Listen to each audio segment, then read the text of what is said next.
USAA knows dynamic duos can save the day, like superheroes and sidekicks or auto and home insurance. With USAA, you can bundle your auto and home and save up to 10%. Tap the banner to learn more and get a quote at usaa.com/bundle. Restrictions apply. Let's be completely honest. Are you happy with your job? The fact is, a huge number of people can't say yes to that. Too many of us are stuck in a job we've outgrown or one we never really wanted in the first place. But we stick it out and we give reasons like, what if the next move is worse? And I've put years into this place. And maybe the most common one, isn't everyone miserable at work? But there's a difference between reasons for staying and excuses for not leaving. It's time to get unstuck. It's time for strawberry.me. They match you with a certified career coach who helps you get from where you are to where you want to be, either at your existing job or by helping you find a new one. Your coach helps clarify your goals, creates a plan, and keeps you accountable along the way. Go to strawberry.me/career and get 50% off your first coaching session. That's strawberry.me/career. It's Monday, the 23rd of March, and all four South African teams won all four of their games at home. Let's start the show.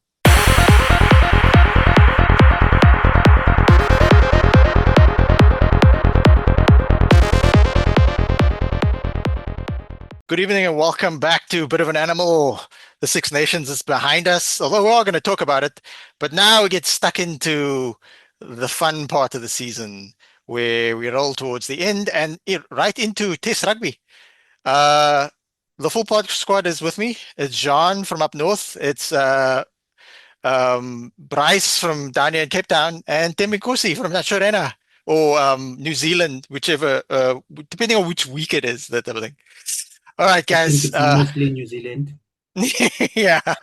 I'm so disappointed with that Bit of an Animal, not Bit of an Animal, Global Gain Lines. By the way, you're listening and watching to Bit of an Animal podcast on the Global Gain Lines podcast network. I'm so disappointed that producer Lee and them couldn't get the Super Rugby podcast off the ground, but for numerous reasons, unfortunately, I wasn't that involved there. Besides recruiting Temikosi to that cause. Shout out to Sibusiso, who was going to join us this evening. We were looking forward to having him on, but unfortunately, because Arsenal got defeated 2-0 in the League Cup, he suddenly was unavailable. It's so sad. But we move swiftly on, gentlemen. We've got a lot of topics this week, but we've got a catch-up fixture from last week when we were not on. The only single URC game that was on last week related to South Africa. There were two others. It was the Bulls hosting the Stormers on Saturday in the afternoon. 33,300 people packed into Loftus in nice weather. And Bryce, you were able to stop your 3-game losing streak in Loftus. Your thoughts on defeating the Bulls in Pretoria? Oh, is this like an annual tradition here? We just beat the Bulls at Loftus. It was better. It was an improved performance from the Lions game, I would say. It was nice to see them playing with a bit more structure, using their forward pack a bit more. I'm still not convinced about the attack, and I think we'll cover that later on in the pod. It's still not firing as well. They're over-reliant on their mauls and the kicking game. But yeah, I think it was a much needed improvement from last week. From the Bulls side, I think that was probably one of the worst Bulls performances I've ever seen. I think they handed that game to the Stormers on a silver platter, and yeah, I mean, I think Jean will probably had a couple of words to say watching that. But otherwise, from the Stormers, I was quite pleased with that performance. It was nice, composed from Sacha and Willem, so it was really nice to see. Yeah, I don't know what Jean has to say about that Bulls performance. Yeah, I think it was a head and shoulders difference in kicking between the two teams. And it was obviously the perfect game for Galant to actually get his positioning right in the backfield, and to actually be committed on defense. But I think the big thing was just it's hard to play the game if you don't get the ball, and you can't get the ball if you are continuously defending, and you can't get the ball if you are continuously the team restarting the game. So yeah, it just felt like I don't know, it felt like the Bulls were like they didn't pitch almost. Um in a sense. If yeah, I don't know really how else to put it. It just felt like they didn't pitch, like they weren't there in the sense that they needed to be. Um, so yeah, it was difficult to watch. But it was nice seeing the Stormers, Mm. as you said, Bryce, almost returning to form. Sasha was gaining a bit of form again, and being his attacking self. I think they forced it a lot less, where the Bulls were trying to force it all the time. And it's a recurring theme at times for South African teams where whether we're on the front foot or the back foot, we just try too hard and we try to play too fast. Whereas if you just go half a gear back on the tempo, um, you're actually you're actually at the right tempo to win. There's such a thing as trying to play too fast. And I mean, this weekend it was knock-ons galore. Yes, we won, but every single game I watched was like a knock-on fest. And it's just from trying to play too fast. And you don't need to play as fast as possible. You just need to play fast enough. So yeah, but the standout for me was the difference in kicking game, especially out of hand. The Stormers were head and shoulders above the Bulls. Their tactical kicks were much much better.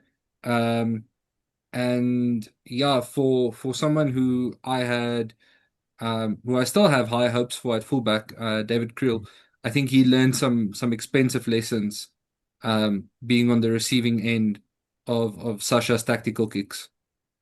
That was that did stand out to me because I thought when Sacha and Willemse play almost like a test match, it looked amazing. It's like, oh, the Bulls can't even get out of their 22. And then obviously this week, I'll get to that later. But Yeah, I don't know what but Tobo does there.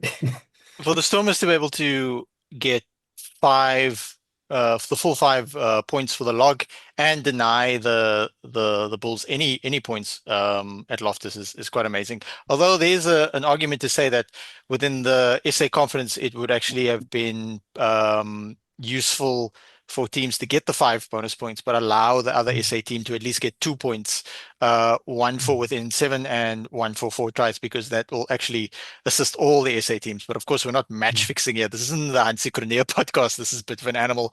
Well, One thing before we move on from that game, because we have to move on to this week's games, is shout out to Achiva Daimani, who returned to the Stormers, formerly of Thembekosi's parish at the Lions. Very mobile, loose forward, can play 8, can play sort of a more mobile blindside flank, having played in France for Racing. Also scoring the late try there to take the game sort of completely away from the Bulls. Achiva Daimani, the first black Jewish player to play for Stormers and an SA team. There have been other Jewish players playing, like Trimiti Katakilis, but yeah, shout out to Achiva Daimani. So now we move on to a bit better topic for Jean, as this week, Friday, the Bulls put that Stormers game behind them, and they took their frustrations out on Cardiff in a 40-7 victory, where Cardiff scored first, and the Bulls just put it into fifth gear. Although Cardiff did score from a intercept try, so it's not like Cardiff made that try themselves. Interestingly enough, both teams had tries disallowed, so it was 0-0 for quite some time in the game in the first half. Jean, you must be pleased to bounce back in this manner. Yeah, I'm very happy. We put in. I think the first half was certainly the half to watch. But like I said previously, a bit of a concern is the fact that second half we sort of slowed down. Cardiff managed to keep us contained. We didn't seem to score enough points in the second half. And also just the fact that we were trying to play too fast. And credit to Cardiff's defense. Their defense really disrupted our attack. they were playing the line between onside and offside very, very finely. And that rush defense, again, it just shows if you get to phase 4, phase 5, it becomes really difficult to try and gain momentum when you're being hit 5 meters before the gain line. So yeah, I think there's some we're still in progress. I'm very happy with the win, very happy with the bonus point. But I think we need to get a little bit smoother and a little bit slicker on attack, especially looking at if we stay in the top 8, some of the teams we're going to be facing, their defenses are just as aggressive. So being able to shift the ball fast or get your attacking kicks in is definitely going to be something that you need to get sorted out before we get to that the knockout stages. Then because we haven't come to you yet, as it relates to results, were you able to catch your Gauteng brethren putting the hurt on Cardiff? Yeah, I actually did.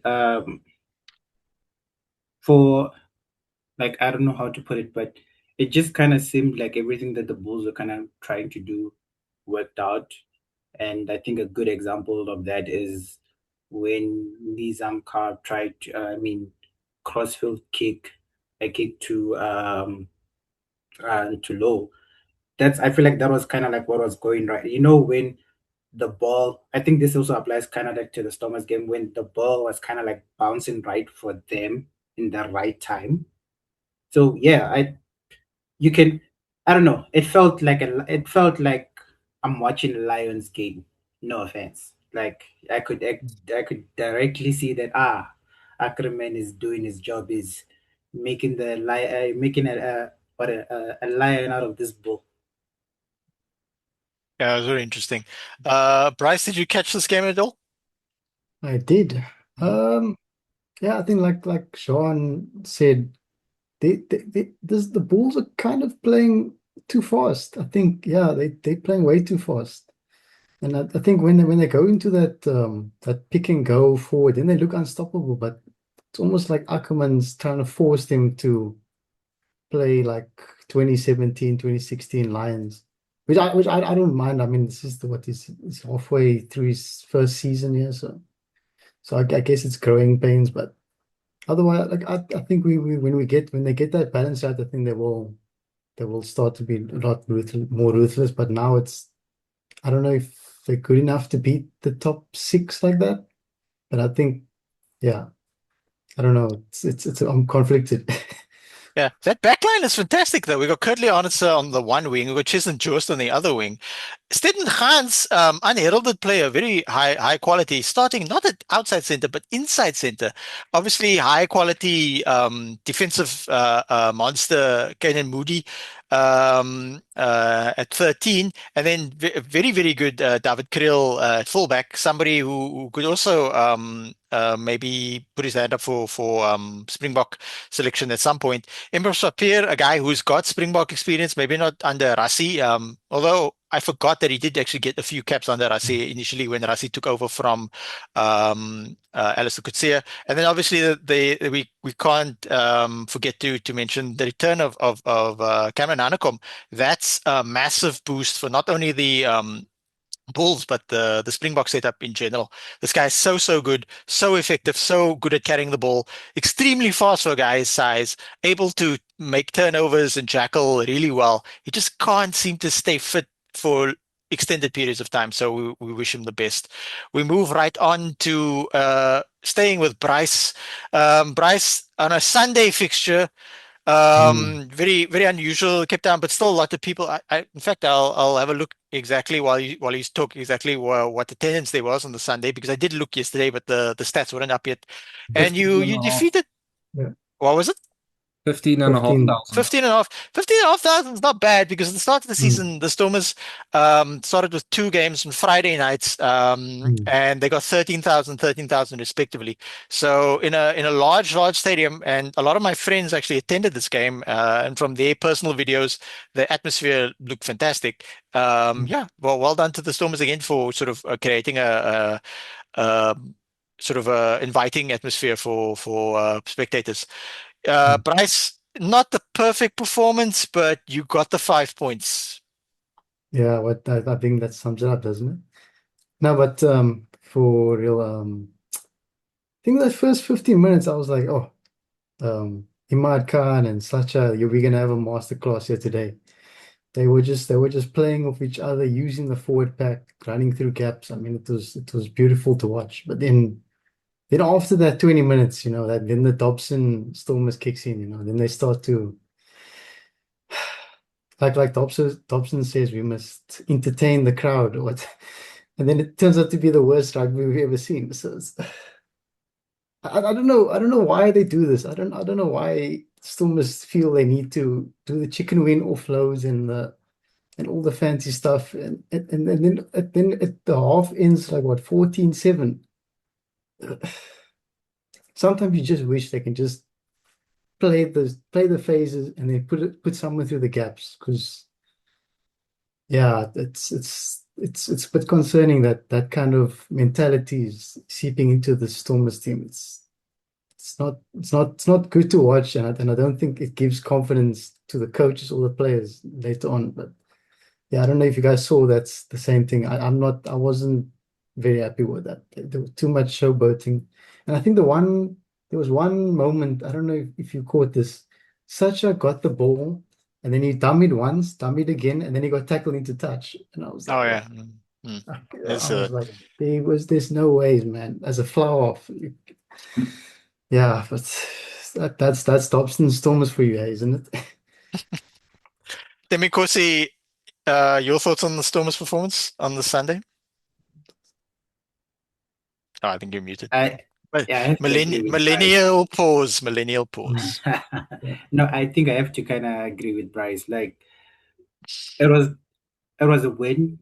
I think they'll be happy that there was a win, and the fact that they actually stopped Dragons from getting a losing bonus point, and the fact that we actually have to say that they actually stopped Dragons instead of just Mm, completely blowing them out in Cape Town where they should be better. mm, I don't know.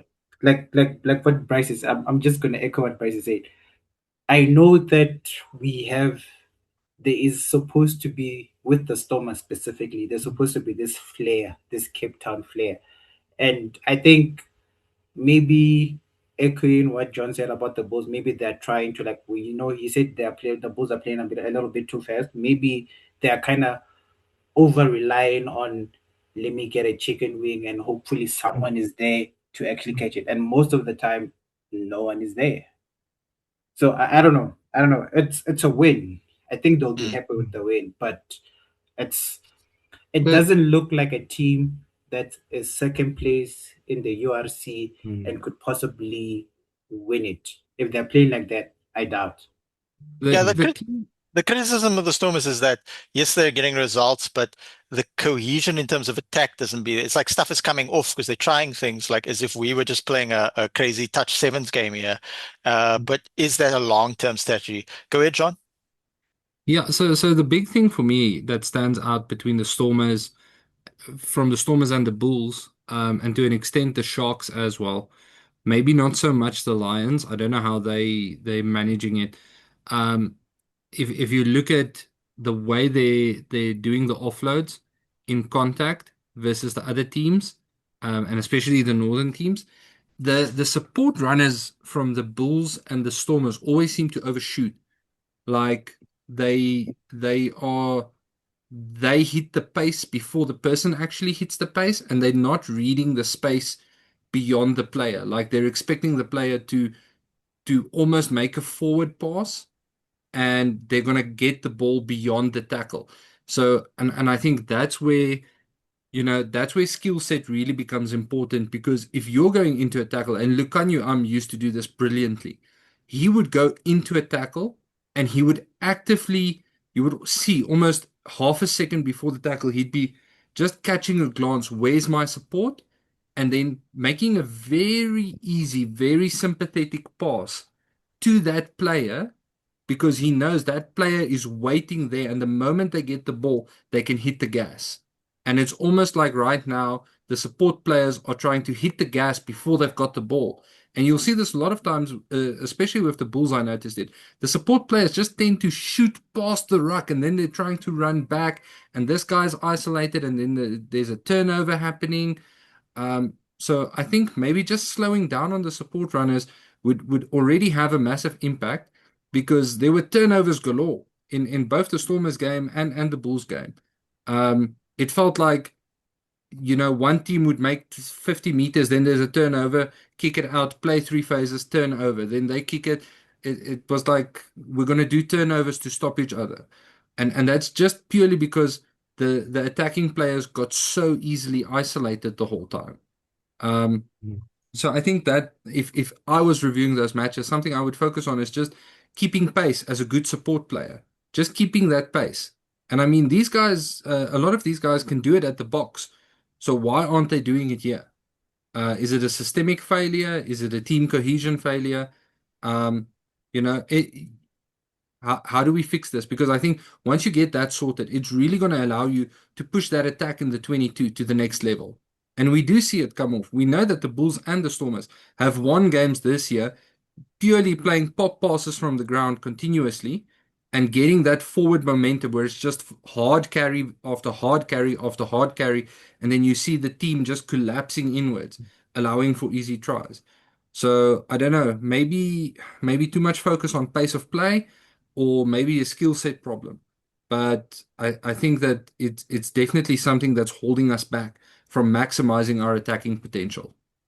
Yeah, we're gonna clip this section of the podcast and send it to the Stormers backline coach, Davi Snyman.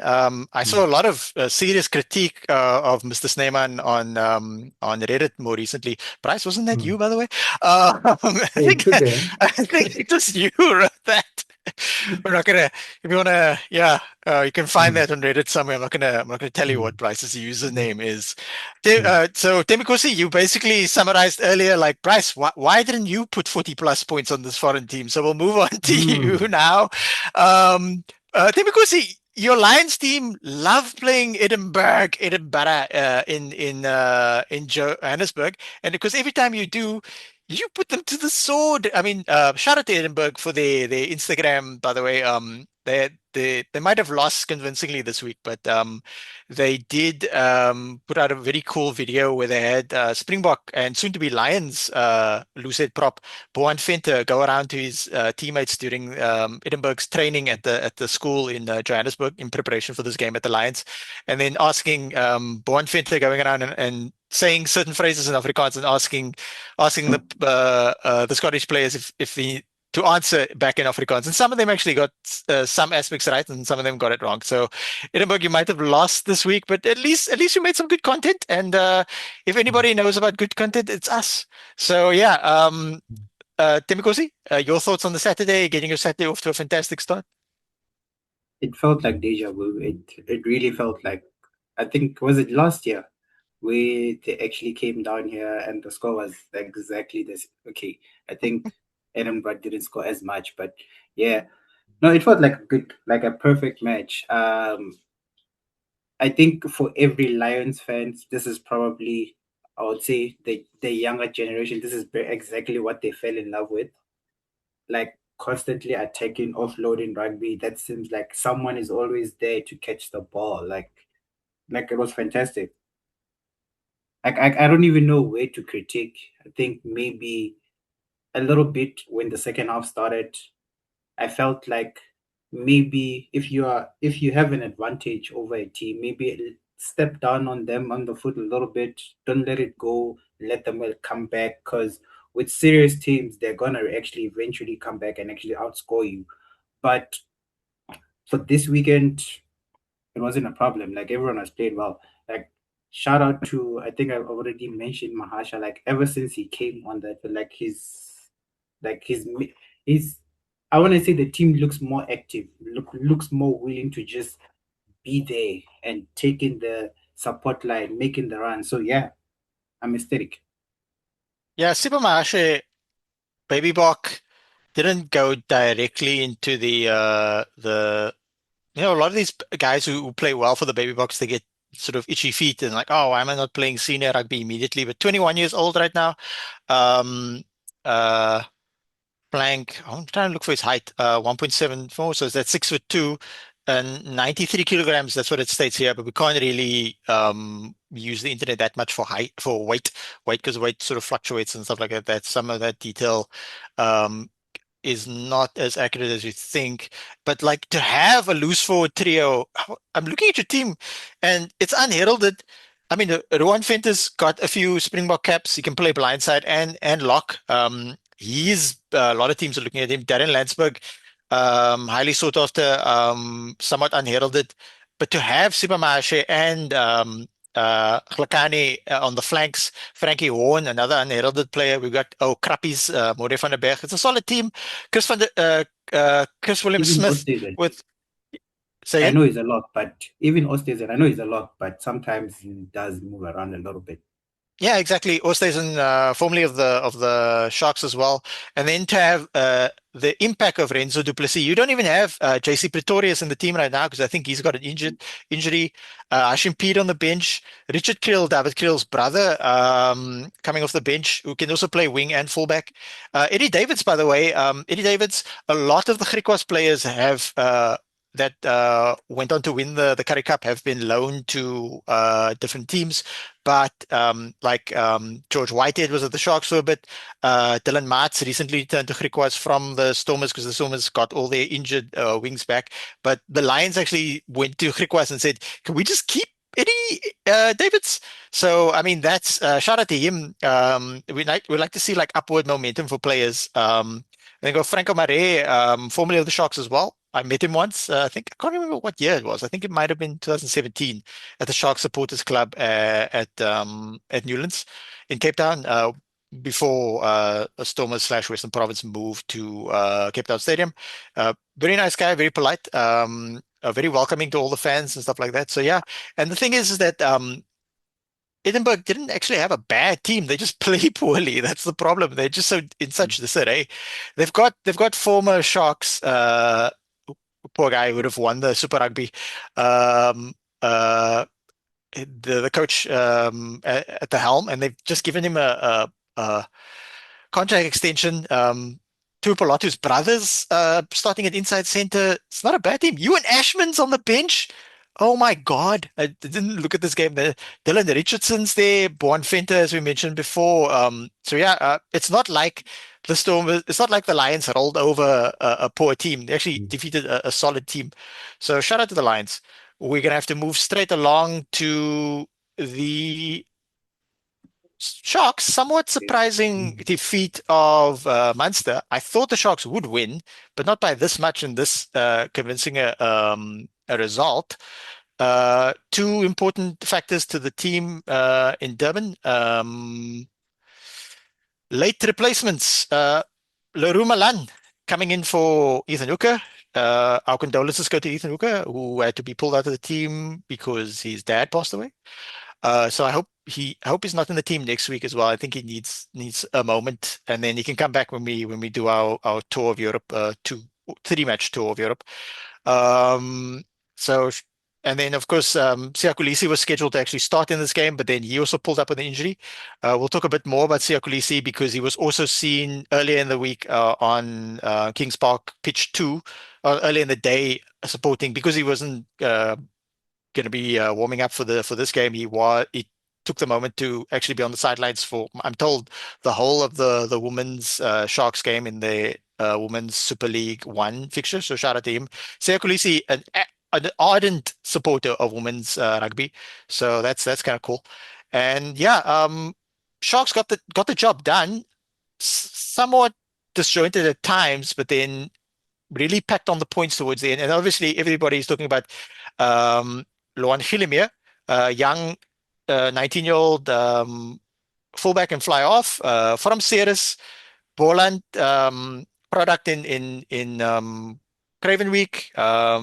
Somewhat diminutive, already won a leg of in and out of the Sevens team in the Sevens Academy as well since he left high school and into the Sharks Academy. So he's split his time between the Sevens Academy and the Sharks Academy.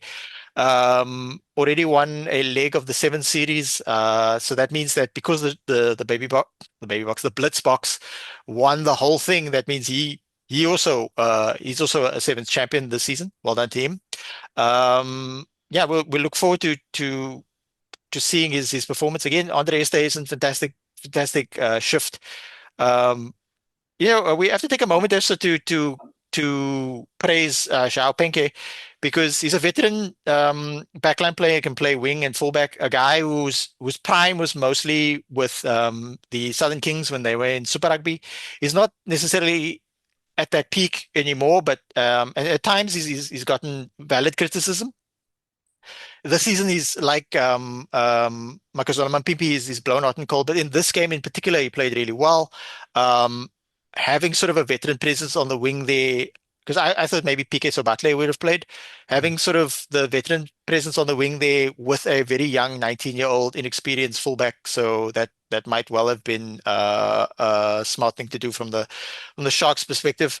No Van der Merwe because he's been rested. And then shout out to Makazole Mampimpi, his 100th game for the Sharks. Scoring 2 tries, one of them right at the end. Very difficult try to score. He got tackled and he still rolled over and scored. Makazole Mampimpi, a guy who grew up with a lot of hardship, having lost both his parents and all of his siblings at a young age, playing in obscurity for Border Bulldogs. I forget how old he is, but I think he's in his mid-30s. For somebody that old to be that in shape is insane. So he's blessed with far better genetics than me, Makazola. And the Sharks being smart and not smart. If it didn't work, we'd criticize them.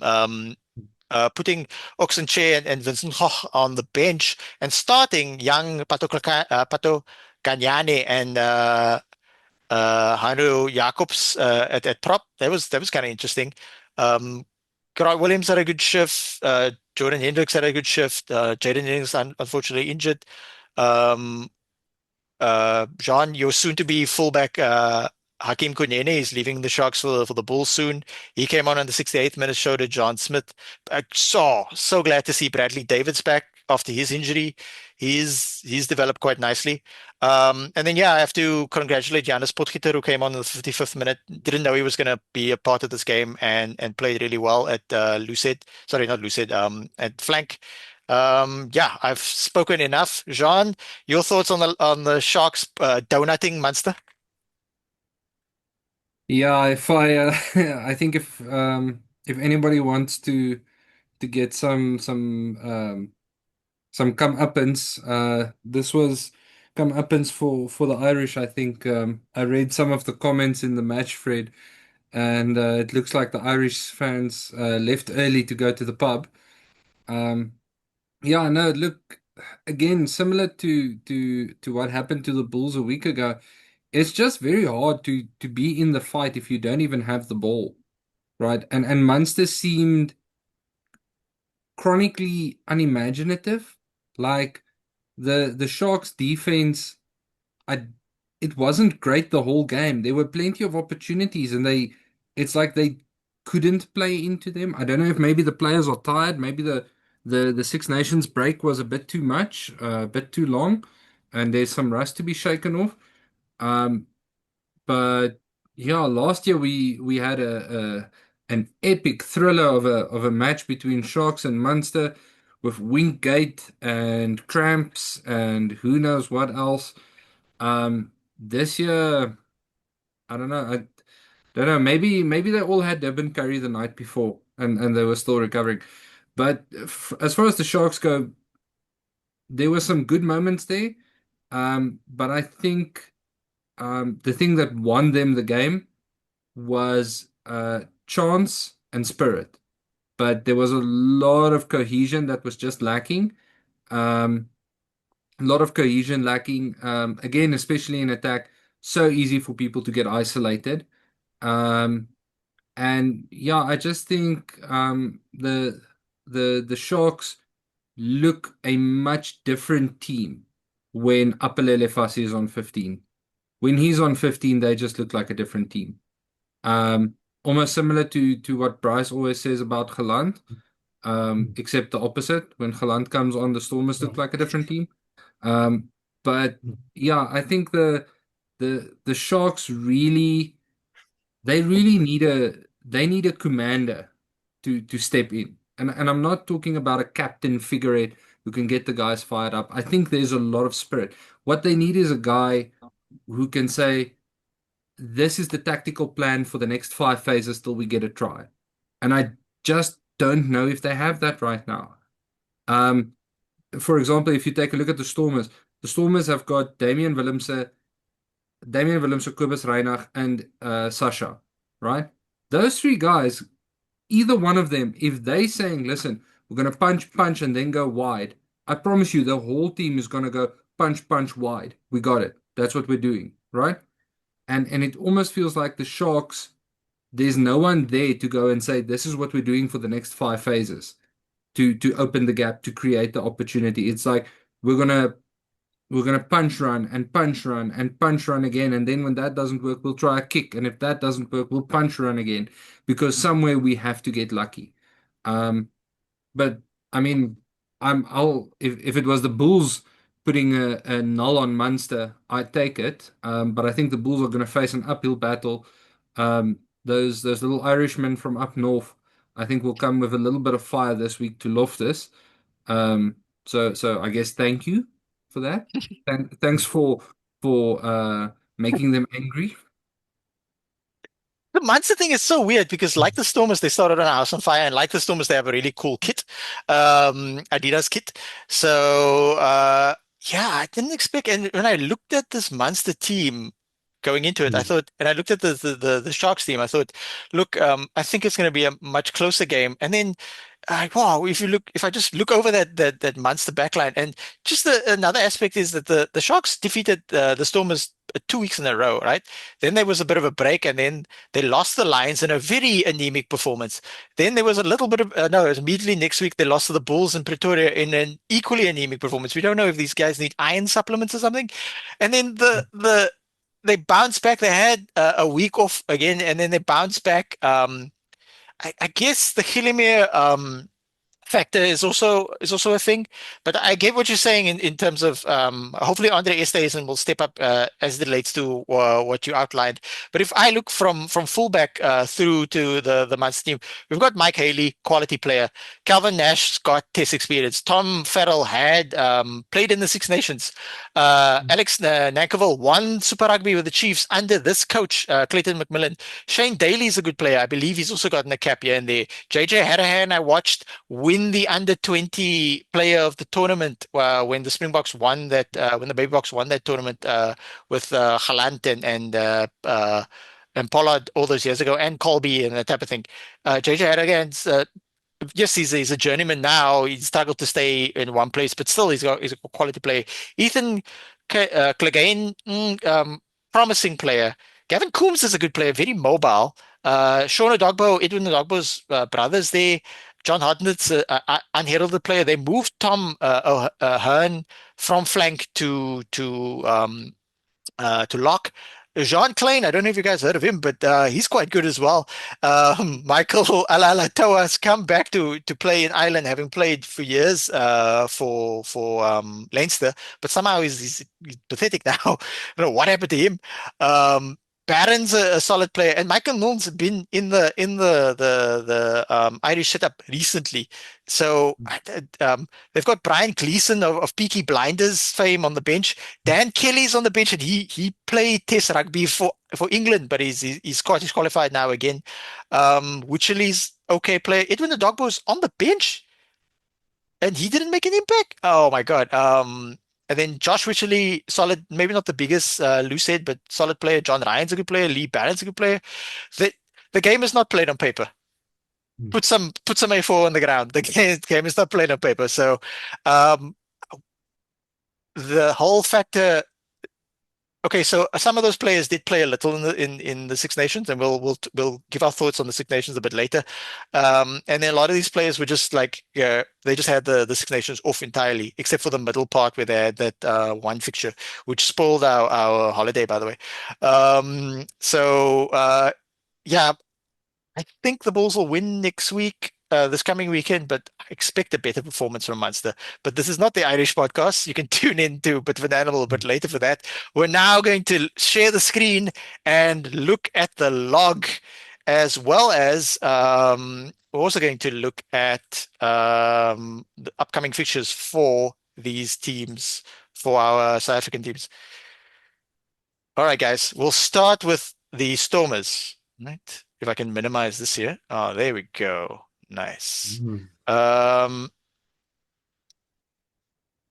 we'll start with you. Stormers is second on the log. Played 13 games. You've got 5 more games to play. 10 wins, 3 losses, 6 bonus points. Only 6. You play 13 games, and you've only got 6 bonus points. You should at least have 10. 46 points. Play the same game amount of games as the Glasgow Warriors, but 4 points behind. What are you thinking going further into this season for the next 5 games? Let's look at the Stormers games.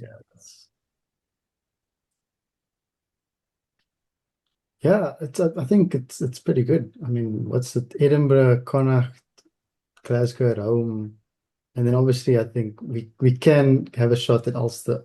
Yeah, I think we could probably finish first, actually, because I think Glasgow's got a couple of tough fixtures there.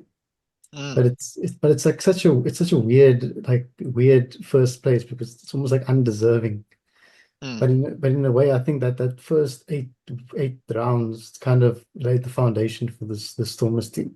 Unlike in like previous seasons where the first 4 rounds we've been giving points for charity. But I think, I think we might. I think I'm confident we can finish first, even though I'm not optimistic about the Stormers' chance of winning the title. I think we could finish first and have another final in Cape Town. Hopefully against the Sharks or I don't know about the Sharks. Maybe the Bulls or maybe you never know, the Lions, but most likely the Bulls or Glasgow. Wow, I can't believe Bryce toyed with all of us in that sentence. Wow, Bryce. No, you've got to be realistic, man. like Bulls. Maybe no, not really. So the Warriors. Let's look. What's also interesting is on the 25th of April, the Stormers are going to versus the Warriors. Hopefully we can actually physically go watch that game. And it's going to be. It might well be a 1 versus 2. So next week the Warriors take on Benetton, and maybe they beat the Italian team. Then they've got the Bulls in the Champions Cup. And then if they defeat the Bulls, that means they'll have another game, right? In Europe, most likely, maybe even South Africa. You never know. And then immediately after that Champions Cup last 8 game, they would have to fly to Johannesburg and verse the Lions. So if Tembinkosi can and Sibusiso can do Bryce a favor, do us all a favor, and defeat Glasgow, that'd be fantastic. And then we've got this massive game, Stormers versus Glasgow, and then Glasgow probably favorites to defeat Cardiff in the second last fixture of the season in Scotland, and then Glasgow have a very tough game against Ulster in the last fixture because it's in Ireland. And Ulster have been quite good this season. So yeah, we're not just looking at Glasgow. We're going to also look at the Stormers fixtures. So the Stormers fixtures, Edinburgh this week, probably more than likely gonna defeat them. Then they've got Toulon in the Champions Cup. And if they go through that, they play the next game. But if we focus just on URC, it's Connacht. I did watch Connacht versus Stormers last season. It was a lot of fun. Great atmosphere, great weather that day. So it's weird that Connacht are back. And then they host Glasgow, as we said before. And then how do you feel about these last 2 fixtures, Bryce? I think you're going to find it tough against Ulster, but maybe Cardiff? I mean, with that forward pack, I think we might be able to do it. I think we might, because last season we can't. I think we did this. Was it? I think we played Ulster, and who else did we play last season? Yeah, you did play Ulster away, and then you were. I think. Remember that was the game where Ulster counterattacked, and then Robert Balakoon was running at the bench, and then Sasha Feinberg and Gomez Zulu lost his mind for a bit, and then bumped into, and then got the yellow card. So yeah, that's more sort of petulance from Sasha. But look, he's a very good player, very young. Let's have some patience. Yeah, I think you like to have revenge there. So, but if they can win that Ulster game, I think they will finish first. That's the Ulster game that's probably going to be it, and the Glasgow, of course. Those Yeah, are the two games. key fixtures. Yeah. Yeah. Okay, so now we look at the second highest team, South African team on the log. It's Thembinkosi and Sibusiso's Lions team. Who would have thought we'd be saying this at 13 games in? Thembinkosi, your games going ahead this week, if we quickly bring them up, are so you're taking on the Dragons this coming week.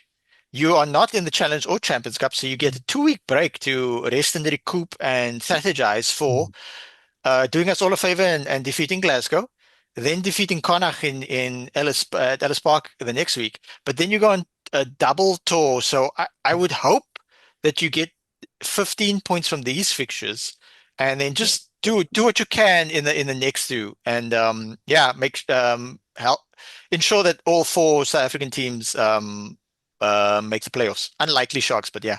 Demikosi?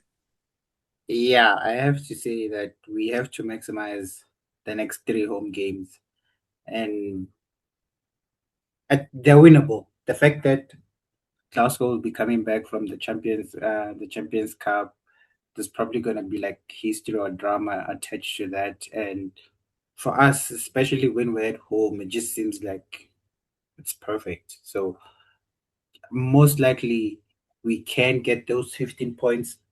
The last 2 games, though, most likely we can get, I want to say 4 points, meaning that we might be able to upset one. And if I had to pick a specific team to upset between Monster and Leinster,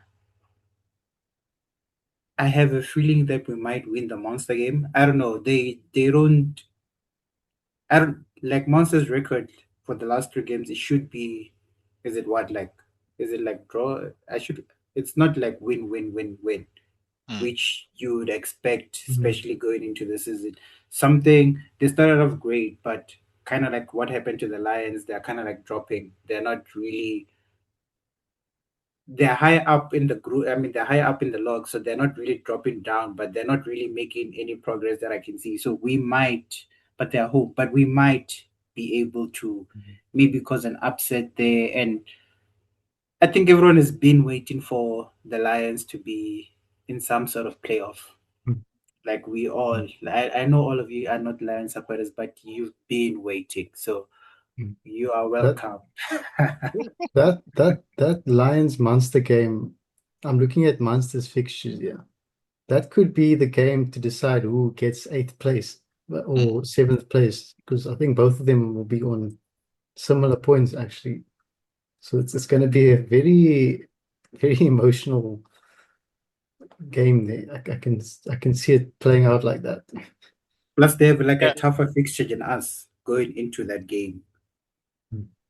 Yeah, they do have tough fixtures, and they're still in the Challenge Cup. They dropped from the Champions Cup to the Challenge Cup. They're taking on Exeter Chiefs away from home, so we'll see if they actually progress from there. If that will help or hurt them, because I mean, if they have another fixture, it's another fixture on their fixture list, and take on Benetton. But then again, Benetton's also in the Challenge Cup, and Benetton look like they're full on trying to win the Challenge Cup. So we'll see how that pans out. And yeah, for me, it's like when we did the on the URC Rewind, when we did the prediction episode, the Currie Cup was still going and the Lions were looking really good. I was encouraged by their depth, and yeah, some of our Northern Hemisphere.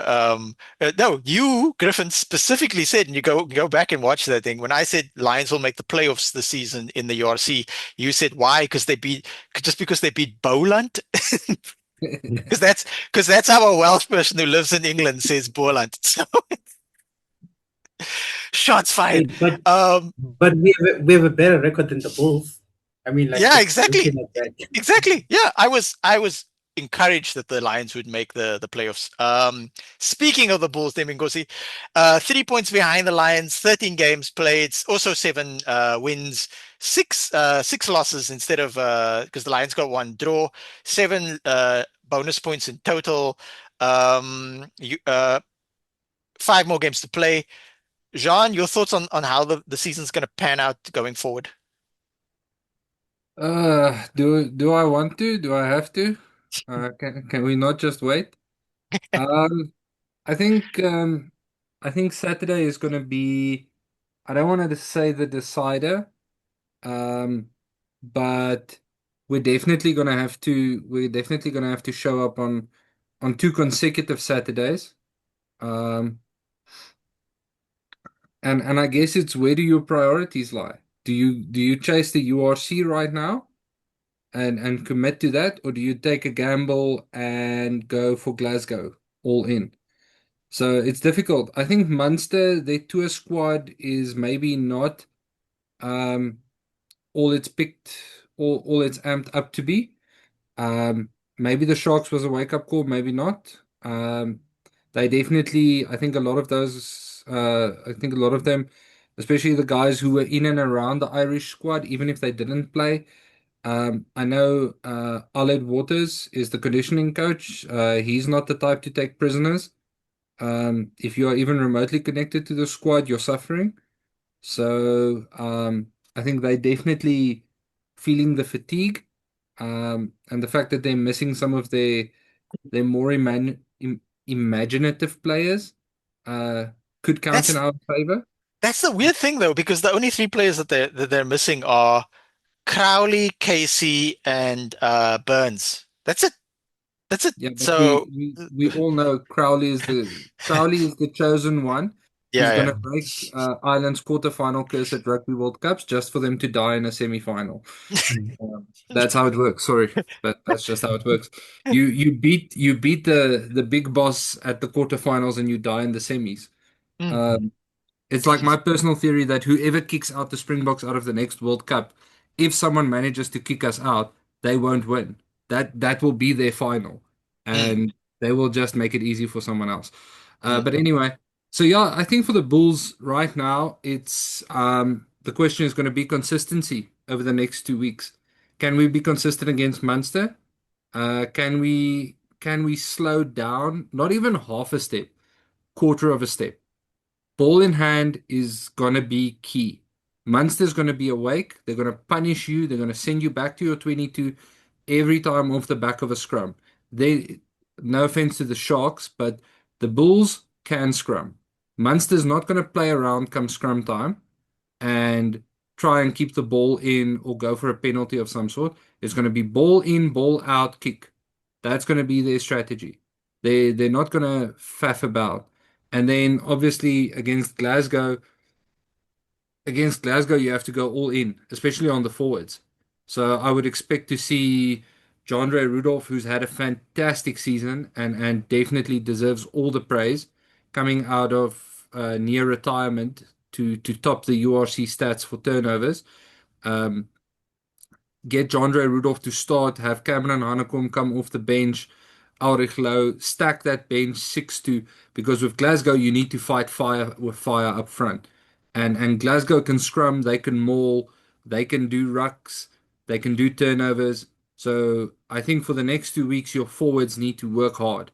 And you need to play clean and you need to you need to play fast, but not too fast. And then obviously, I think if Andre Pollard wants to practice some drop goals, no one would begrudge, drop goals from just inside the 22.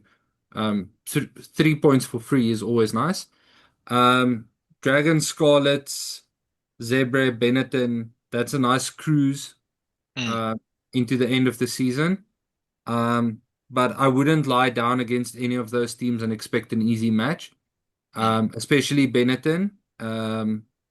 Benetton being, I think, the stronger of the two Italian teams. And by then, their Six Nations players will be back. So, you might still need to work a little bit to get there.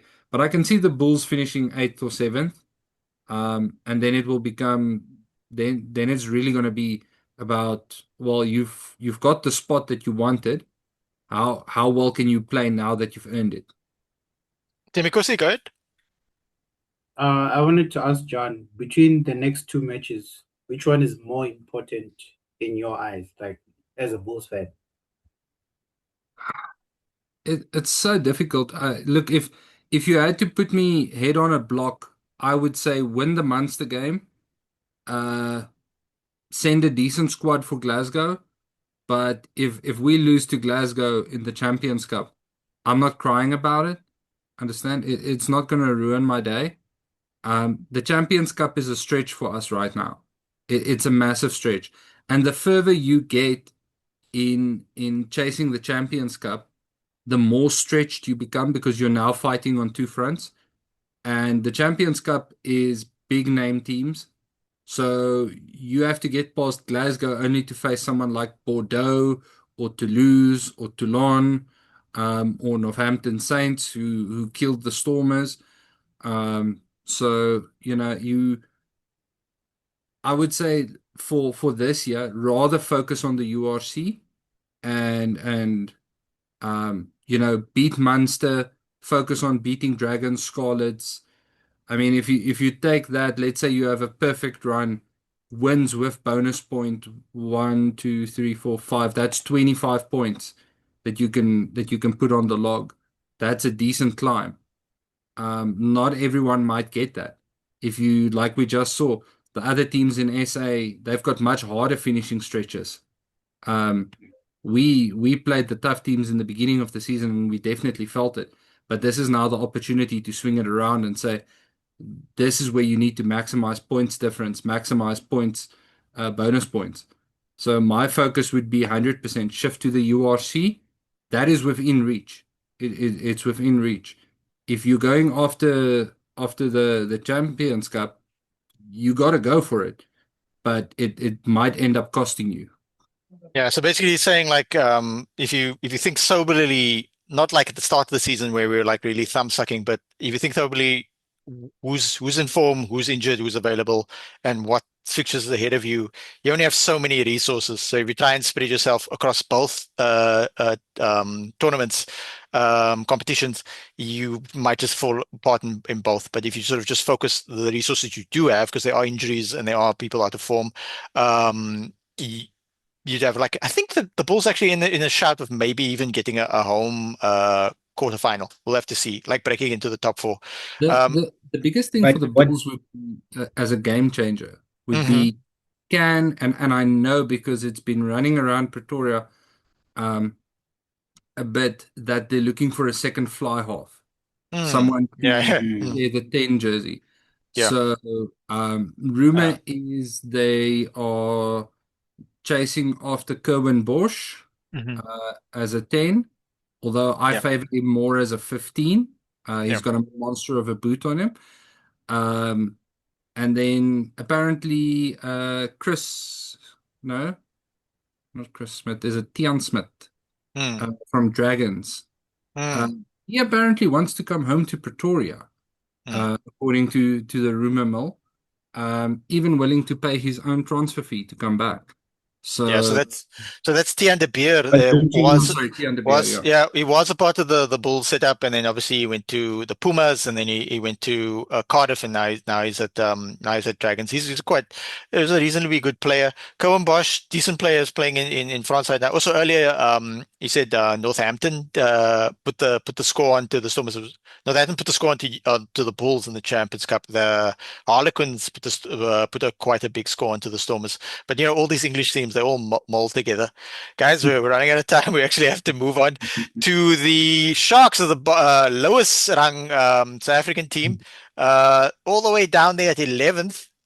If I just close this here, how the hell does this work? Here we go. Yeah, Sharks 11th. 13 games played, 5 games won, 7 games lost. One draw, 7 bonus points, so that's decent. So how far are the Sharks from the much heralded eighth place? They're at seventh, and that's eighth, but they are 6 points behind with only 5 games left. If we look at the Sharks schedule, if I can bring that up, Bulls. Oh, the magic of the internet. If you're listening to this on the podcast, I'm scrolling through different tabs. So the Sharks favorites to beat Cardiff, right? Then we fly all the way to windy, uncomfortable Galway. Ireland's a beautiful country, just not Galway. And then if we somehow beat Connacht in Galway, unlikely, then we'll play another game in Europe, fly back, and oh no, we're staying in Europe, and we might play.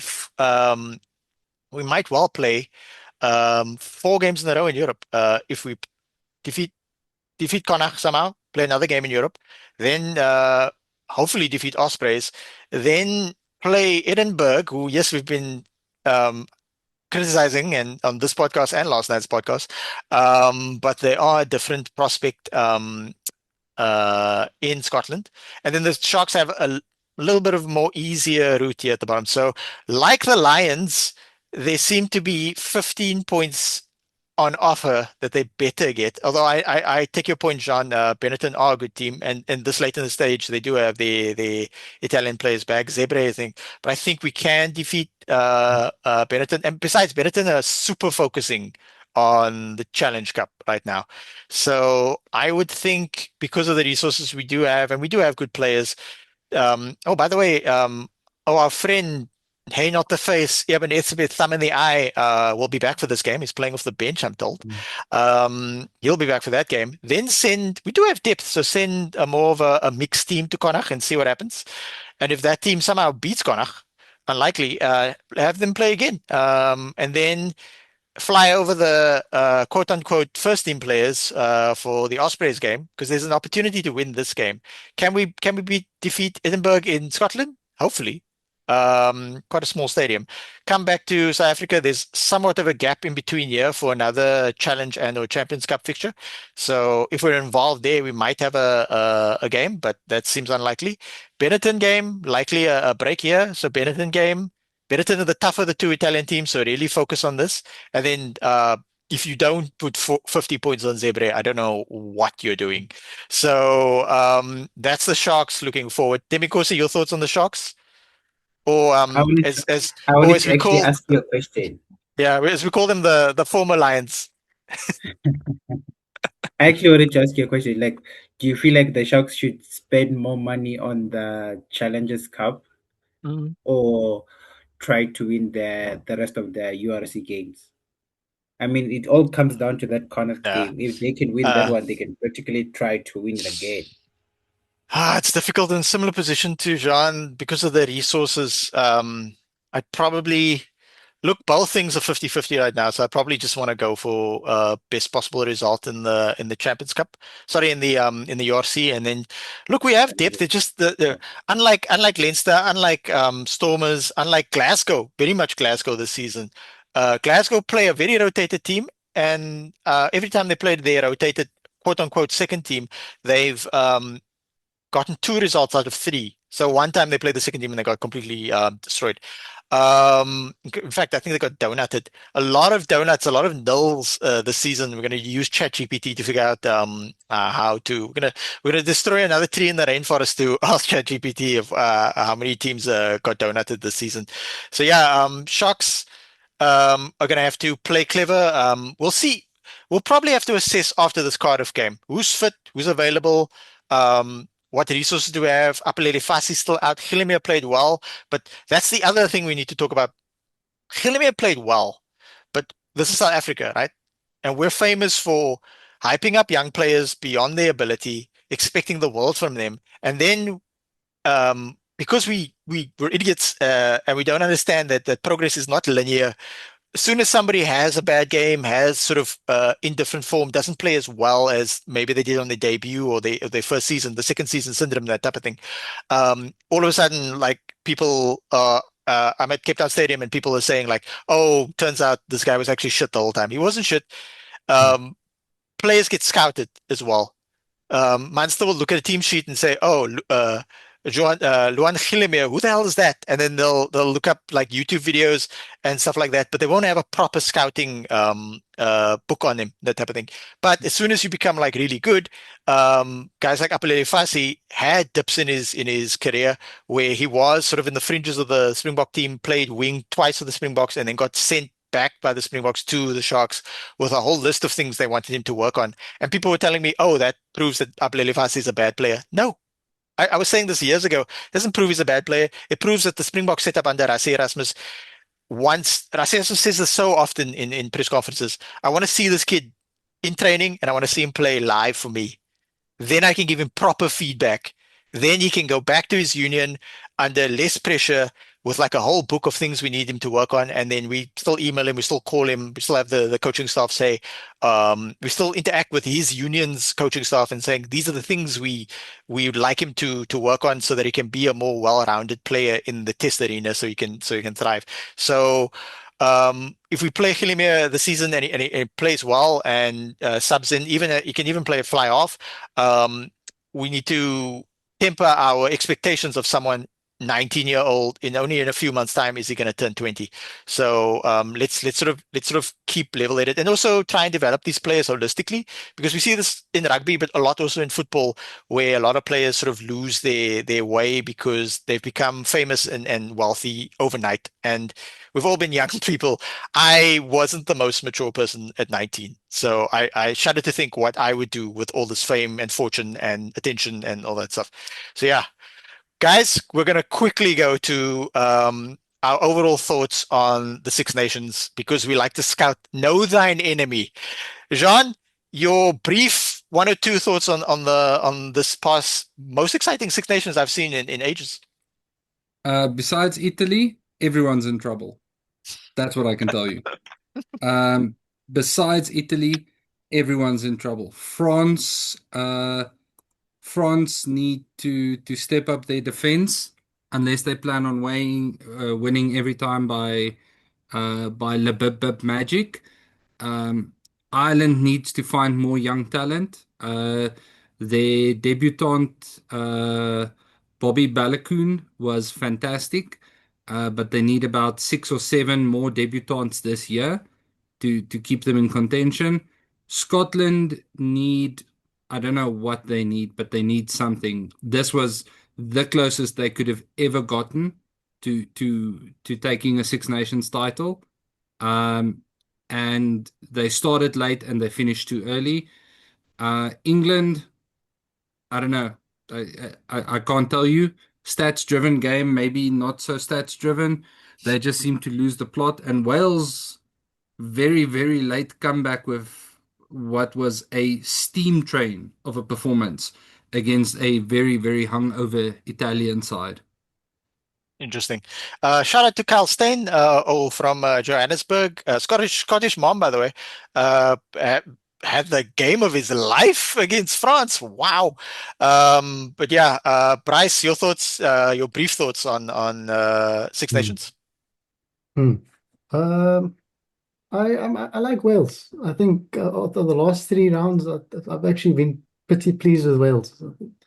They nearly beat Scotland and then they nearly they nearly beat Ireland as well. So I mean, yeah, that was pleasing to see Wales competitive again, rather than just this punching bag that Italy was, and same for the Italy and Scotland.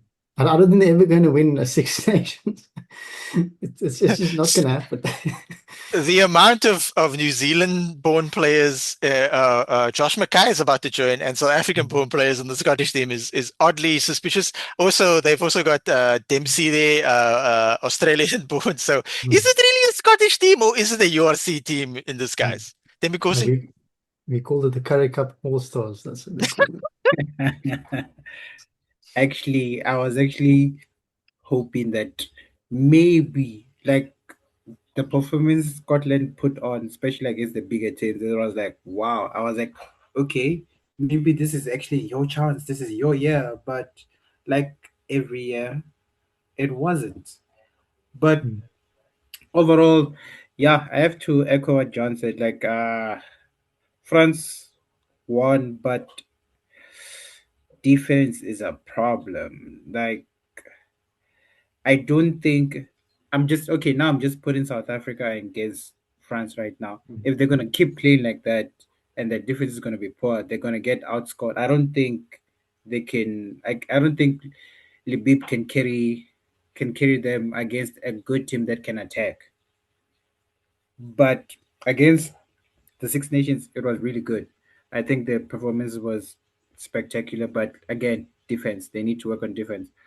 Ireland, yeah, what can we say? It looked like it was going south. It looks like we're going a U-turn, but not really.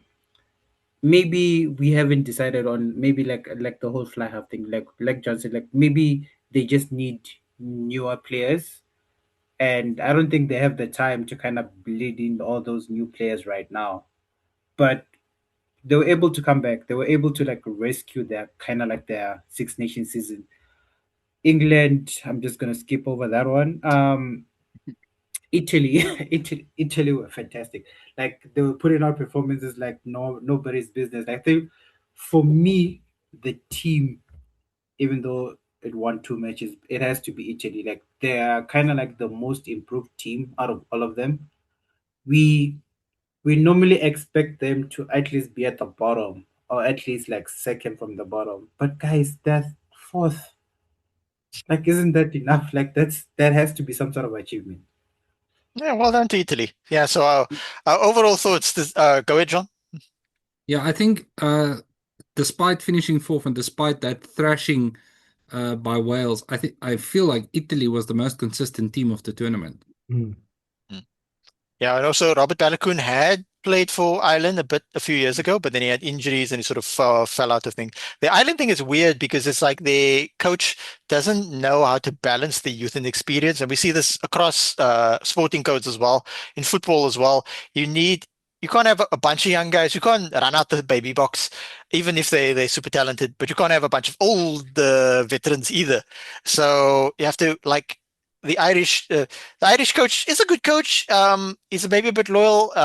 One could say like you're being hypocritical, like he gave Sam Pendergrass a chance, that type of thing. But I've seen criticism, like valid criticism, of saying you push Sam Pendergrass too early, whilst at the same time like you're holding on to certain other people. And then Farrell could say like, "Wow, you guys are contradicting yourself. You're saying I'm holding on to this guy too long." You got to find that niche and that type of thing. And that's well. One could also say that, well, it's easier for Rassie Erasmus to find that balance because of the vast amount of players he gets to choose from. But there's this nuance to that as well. Yeah, but our overall thoughts is like, yeah, Northern Hemisphere teams, cute little tournament you had, but you got your guts in. Um, Now we move on to the Springboks. I'm going to close that tab and we're going to quickly, and I mean quickly, look at the Springbok announced both their in-person uh, alignment camp and their virtual alignment camp. So we'll look at just the in-person alignment camp right now. Anything stand out to you, Jean? The biggest thing that stands out to me, besides the This is famed return of Crazy Spice, Frans Malherbe, is look at the date. This was 2 weeks ago. mm, It was end of Feb. mm, Our first game is in July. mhm, If you want to know why it's or what it takes to be number one in world rugby, that's what it takes. You're holding alignment camps in February. Your first game is 5 months away. Understand? And that's it. I think that's one of the core differences is the Springbok the Springbok management team set up their plan for the year and they say, right, this is how we want the year to go. Then we have our alignment camps. And during the alignment camps, we shift, the players shift, we come together, we agree this is the plan, this is how we go forward. But I'm like, what can you say except just you bask in the glory of the talent that South Africa produces. I mean, so many so many names there that rightfully deserve to be there and get mentioned. I'm happy for a couple of people to see that they're getting included again. Ivan Rus perhaps getting a shot this year at 8, although the competition for that jersey with Cameron Hanekom being back is also very tight. A lot of young names. I don't expect to see them this year. Maybe against the Barbars as an unofficial cap. But honestly, I think one of the players I'm most excited for would be Jean-Luc Dupria, just being able to see him again. I know he's been in and around the squad for a long time, haunted many times by injuries. And very interesting is Carlo Saidi, who Mm. had the very same injury that Steven Kutsov had, and apparently underwent a surgery that was described as 50-50 between being successful or ending in disability, and then had to spend 6 months with a crazy physiotherapist. There's a good article on Rugby Pass. I definitely recommend you read it. Massive player, and I think his journey is well worth noting. The fact that he had an injury that severe and has managed to make a comeback. Yeah, I do have to apologize. I had an old alignment camp image in the first slide. That I think that's old. Is it? It must be. Yeah, but this is the full camp. This includes the virtual alignment camp participants. Yeah, the virtual alignment camp participants like Bowen Venters there, even though he's going to join the Lions pretty soon next season. JJ van der Mech's in the mix, and then if we look at just the full thing, Marcus Muller, a very young player, has only trained with the Stormers in Western Province, hasn't played for Western Province even in the Currie Cup, so he's going to be a baby Bok this season. And like we've discussed on our numerous WhatsApp groups, this is more of an idea to get guys into the system, not necessarily to play their CERN, but to understand the routine, the processes, and the coaching staff to like see the players up in person, and then also to have sort of one-on-one conversations with these like highly sought after promising young players. I think Kai, if I remember correctly, from the Sharks. Mm. Yeah, there we go. Kai Pratt, exciting, very mobile, very powerful, lucid prop. He's in the mix as well. Khlakani, anything else that stands out to me particularly? Yeah, but it's pretty much all the players I thought I'd see. Congrats on Herschel. Yeah, and she's getting back in the team, playing a more structured game in France. Lucanio Arms playing reasonably well in Japan, so shout out to him. And then Bulls, soon to be Sharks, hooker, Baby Bok winning hooker. He's in the mix there as well. Temikosi, can you assist us in pronouncing this name correctly, please? The Belele. Ah, yeah, there we go. Oh. So as soon as the players knew, I mean, we're all struggling with Hilimia this week. Uh, we'll stay with you, Temikosi. Anything stand out? This is the full squad, virtual and in person. Anything stand out for you? The person that stands out the most has to be Marcus Miller. I was hoping that maybe Ethan Adams also was there along with Marcus Miller, because they seemed like they were a dangerous combination in high school. So shout out to Marcus Miller. Like, I can't wait to see him in the under-20s. I want to see what he will do. Yeah, I think I saw the other Ethan as well, but I think that was in the old squad. Hey, Emmanuel Chituka. Well done. Born in Democratic Republic of Congo, joining his older brother Vincent in the mix. And Manus van der Merwe, we tried to get him to the Sharks, but then he went to Munster. Why would he do that? Yeah. Bryce, why would somebody, instead of moving to Durban, move to Munster? Your thoughts? How would somebody move from Durban to Munster? Because they want to start winning, bro. Now, Oh, the what I'm very fascinated to see how Paul de Villiers works throughout this alignment camps, because I would like him to actually get a shot, even if it's against the Barbarians. I mean, I think I don't see Siya Kolisi playing past 2027, and I think Paul de Villiers, he's captain material, but I don't think he will captain the Springboks. But he's a good captain-like figure to have there. I'm very surprised Herschel Yankees there, whereas Embrose Papier is not there. I'm not sure what the criteria is there, but that did surprise me. Same with Faf de Klerk, who's seemingly like a reserve scrum half these days. But otherwise, it's pretty much as expected. I know he likes to bring the kids in early, so but I wouldn't read too much into that yet. I mean, it's good to see Riley Norton there as well. Yeah, it's otherwise it's no big surprises for me. Yeah. Oh yeah, I didn't notice that. Yeah, so many names to look onto. Riley Norton is still captaining the Baby Box right now this season as well, uh trying to do the double with the Baby Box. I believe so. Or maybe he's out the team now. I don't know. I think he might have aged out the team. I could be mistaken. All right, so that is the alignment camp, but now we get to the exciting part. Now we get to the Springbok schedule, gentlemen. It's a 14 game season and it kicks off in June. We're now January, February. We're in March and we're already preparing for it. So they've recently added the Barbarians game to the schedule, right? Then more than a week later, 2 weeks later after that, so there is going to be a bit of a break. A lot of the players here might not be available if they're still in the Champions Cup and or the URC playoffs, but we'll see which players are available. This could be an opportunity for some sort of more fringe players to get a bit of a run out. We saw that with the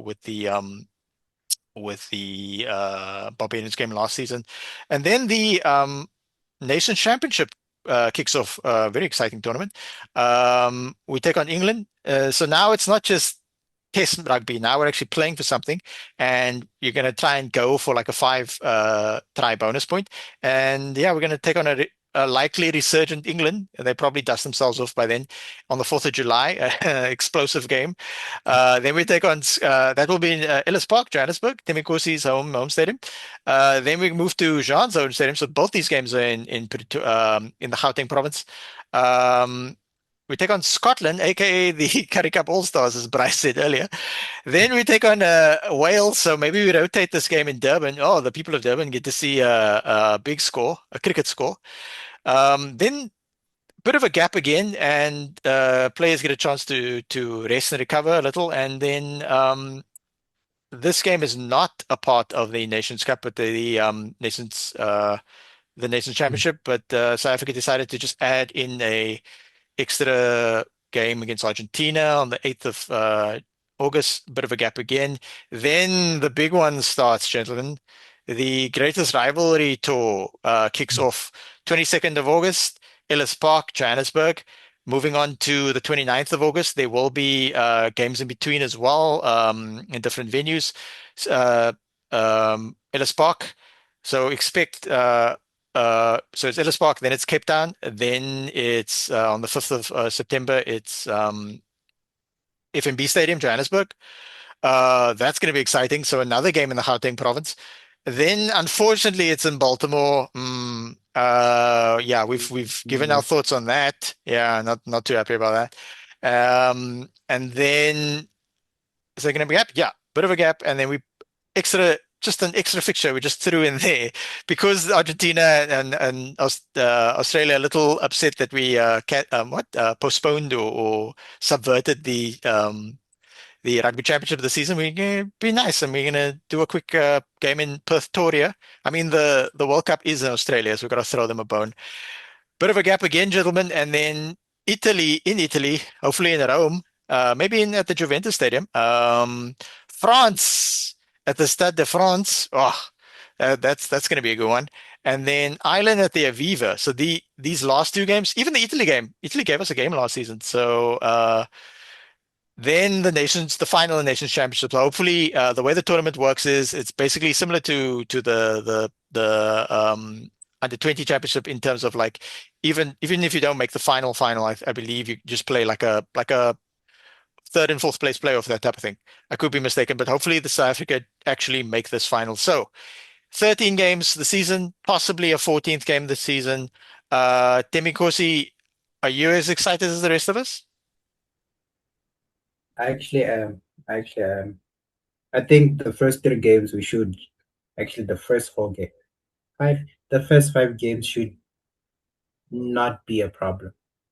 Like they should not be a problem. I think the challenge comes into the New Zealand game, and mostly because we don't know how it's going to be. We have to wait for the Nations Championships to see how New Zealand plays with the new coach, and then maybe we can kind of expect, because you can never just roll out New Zealand at anything. But it will be interesting to see, especially the November series or the November edition of the Nations Cup, because there are rumors going around that we might send a B team. And if we do send a B team, it would be interesting to see how they pay up against an Italian side, a French side, and an Ireland side. But I'm expecting at least an 80% from this year, from just this list alone. Yeah, I mean, what is a Springbok B team anyway? Our coaches have rotated so aggressively, depending on conditions, opponent availability, and tactics. Jean, your thoughts ahead of this exciting season? Plenty of opportunity. Plenty of opportunity to make big statements, plenty of opportunity to make missteps. Springboks versus England, we know that there's beef. We don't need Andre Pollard to say it. We know there's beef between us and England. Twice now we've kicked them out of a World Cup. Once deservedly, once by the skin of our teeth. So those guys going to be coming down here. I heard a rumor that Dwayne Vermeulen's going to make a 10-minute return just to give a special welcome to Mr. Pollock. So yeah, I think Springboks versus England's going to be, if we're going to see a fast-paced game, that's going to be the fast-paced game. If we're going to see if the Boks can play with pace, that's going to be the one to play with pace, because England's going to come out of the gate storming. It's going to look like the game against France. They're not going to relent. It's going to be incredibly tight. I would say that Argentina versus Springboks fixture, that to me is possibly the first hurdle of the season. By then you're 3 games in, you've got injuries to account for. You're making the trip from Durban to Argentina only to come back again. So yeah, Argentina, they've had our number before, so I wouldn't count them out completely.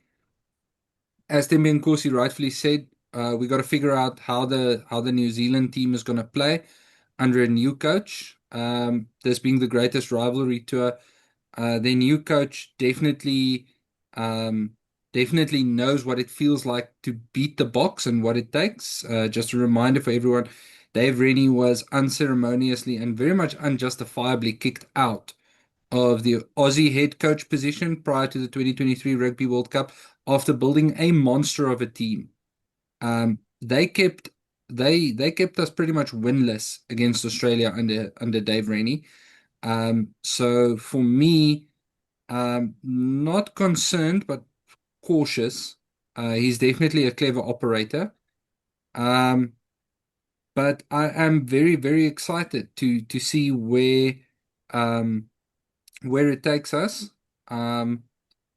Yeah, Springboks versus Wales. I'm just hoping we get a chance to get the ball, because if Wales play like they did against Italy, long day at the office. But I think an exciting year, and as hard a year as you can hope for prior to a World Cup year. I know the World Cup next year will be very, very late in the year. But this is possibly as hard a year as you can hope for. And just sort of a bit of reverse logic, seeing that we're playing France and Ireland again at the end of this year, sending a B team is not necessarily a bad thing, because you get to deny France and Ireland, 2 possible knockout opponents, the possibility to get good experience against you. With next year probably having a slightly reduced test schedule, I can sort of understand see the logic that Rassie is going with there, to say, listen, everyone knows the big cards we play, but we've got some small cards that we like to keep hidden. So yeah, but I also at the same time, I think France and Ireland have got more than enough to keep them busy, and more than enough things to worry about.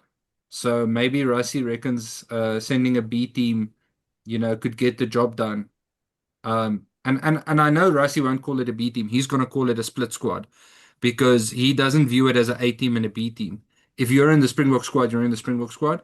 For him, it's about load management and player management, and I do respect that because I also don't like the idea of saying there's a A tier Springbok team and a B tier Springbok team. If you're in the squad, you're in the squad, and you've earned it. So I think a rotated or a split squad system definitely on the cards. Bryce, there's only one Springbok versus New Zealand game, or only one Springbok game in Cape Town this season. There is a New Zealand All Blacks versus Stormers game at Cape Town Stadium as well. Tickets for Springboks versus New Zealand at Cape Town Stadium costs quite a bit of money, but I do understand you do own a balaclava and you know where the cash and transit van stops every Thursday. So will you be attending this fixture? Maybe not the Springbok All Blacks. I'll see about the Stormers All Blacks, but I think that it's outside of my scope that Springboks All Blacks. But in terms of the season, I'm really excited to see now what the third year of Tony Brown Springboks looks like. Because I think we've seen a gradual evolution of this team, and it's been beautiful to watch. I mean, yeah. In terms of the last tour, like I kind of agree with Jean. I think we should send a different team because we've already proven last season that we can beat these teams with our first choice team. And I don't think France and Ireland are that different to last season. I mean, maybe Ireland uses Jack Crowley this time, but I don't think they're that different. So I would like to see a different set of players there. I know we're playing for a championship, but if there's any time to figure out if someone's got the goods, this is the year. But yeah, I'm extremely excited. Hopefully, I get to enjoy a good Yuri Matia masterclass against the All Blacks. But yeah. Yeah, that might well happen. Well, this we'll go into more depth with this greatest rivalry tour as it draws closer because there's a lot of games against the Bulls, the Lions, and the Sharks as well. So yeah, it's drawing a lot of attention as well. So, but yeah, overall the Springbok season last season was 13 fixtures. This season it's 13 fixtures with a possibility of a 14th fixture. So it's about the same workload across the season. And yeah, we'll see what happens, especially with Rassie. I expect some interesting and unforeseen ideas and stuff. Guys, we'll round the episode off just briefly with just talking quickly about the women's Super League One, which has already had 6 games. Each team plays each other team once. So if it's a 8-team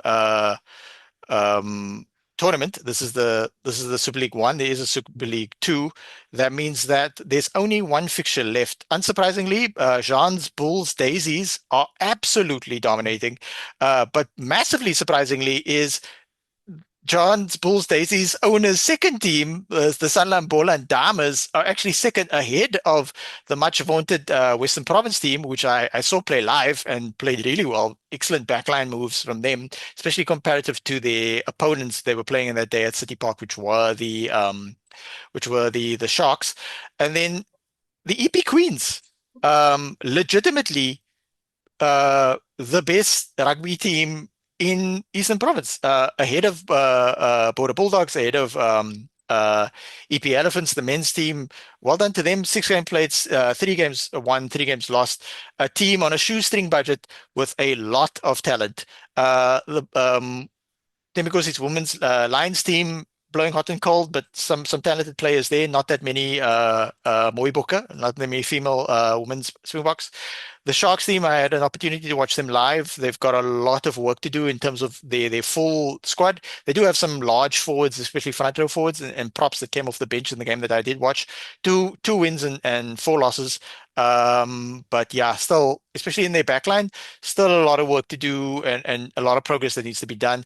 Free State Women, I'm not that well versed on them. Shout out to Lisa B, our former Stormers and Borland and women's rugby correspondent. She can give us a bit more insight. And unfortunately, the border ladies, like the men's team, just not quite getting things right there down in East London. So yeah, good luck to them. And we'll just look quickly we won't look at the results. We'll look quickly at the final round of fixtures. So Sharks women are hosting Borland Dames. Borland Dames, very good team. So I would slightly pick the Borland Dames there. Bulls Daisies will obviously destroy their local neighbors from down in Johannesburg. EP Queens versus Western Province. This could be an interesting fixture. Western Province slight favorites, and then Free State Cheetahs versus Border Ladies, the bottom of the log fixture.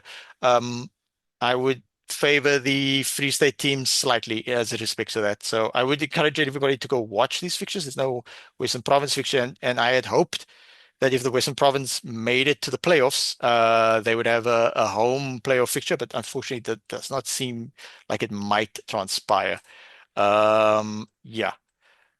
We now also move on to the SA Cup, the men's SA Cup tournament. It's the 10 rugby unions in South Africa not participating in URC, so they're not URC franchises. Griquas dominating with a near URC / Super Rugby team, which they didn't buy, they built. They built it out of scratch. Well done to them. Boland Cavaliers, lots of investment, and it's paying off, and they're using it quite clever. Airlink Mpumalanga Pumas used to be like the most dominant team in this tournament, but fallen somewhat behind with the progression of Griquas and Boland Cavaliers, and then the rest of the teams. Cheetahs, unfortunately, blowing hot and cold. Recently, the fixture between the Cheetahs and the Pumas had to be called off this Friday night because of a thunderstorm. So the game then gets, at the 34th minute, they called off the game. So the game then gets called as a 0-0 draw, which you only really see in Burnley versus Stoke. Falke, not that great. Eastern Province, not that great. Leopards down Potchefstroom, struggling. And the less said about East London's Border Bulldogs, the better. So, Southwestern District Eagles being invested into quite a bit by a consortium coached by former Springbok coach Heineke Meyer. I think he was the coach when we lost to Japan, right? Yeah. Taking the Cheetahs place in the fourth. So if the Southwestern District Eagles with 12 points thus far, 2 wins, 1 loss. If they somehow make it into the playoffs ahead of the Cheetahs, that means the Cheetahs won't be in the Currie Cup Premier division later this season, which is going to be a massive problem. Quickly, Jean, your thoughts on the secondary tournament in the South African landscape? All for Griquas Boland final, calling it now. Thembinkosi, anything stand out to you? I think the Eagles are doing way better than expected, but I have to agree with John. It has to be between a Griquas. Nah, I'm going with the Pumas. A Griquas Pumas final. Yeah. Bryce, your thoughts on the secondary tournament? I hope the Cheetahs don't fall apart. I mean, we've been hearing the stories about retrenchments and all that. I would like them to make Currie Cup or don't fall apart before the season ends. But yeah, I'm very pleased with the Eagles as well. I think I called it earlier that they might do well this season. Yeah, they got Tian Fourie from the scrum half from the Sharks. We've yet to confirm if it's a full sale or a loan. So they brought Fred Salinger out of retirement. They I think the one guy was supposed to sign with Borland, but instead he signed with them because living in Wellington or living in George is both very nice places. So yeah, the investment's like working out. And I've been championing the idea of Griquas, Borland, Pumas, and the Cheetahs getting into Super Rugby. But if the Cheetahs don't pull up their socks, it's going to be Southwestern District Eagles because putting a Super Rugby team in George isn't that bad. So then we'll have one sort of the Midlands in Griqualand, the Griquas, one in Wellington in terms of Borland, and one in sort of more obscure Mpumalanga. But if there's a Super Rugby team in Canberra. Why can't we have a team in Mpumalanga? It's basically the same thing. Gentlemen, that brings us to the end of this week's episode. I appreciate everybody's attention as it relates to this. We are back now, and it's going to be a pretty hectic. It's going to be a pretty hectic rest of the season. No more Six Nations breaks, so yeah, strap in, everybody. From myself, Jean, Tembikosi, and Bryce, as we say every week, in Rasi, we trust.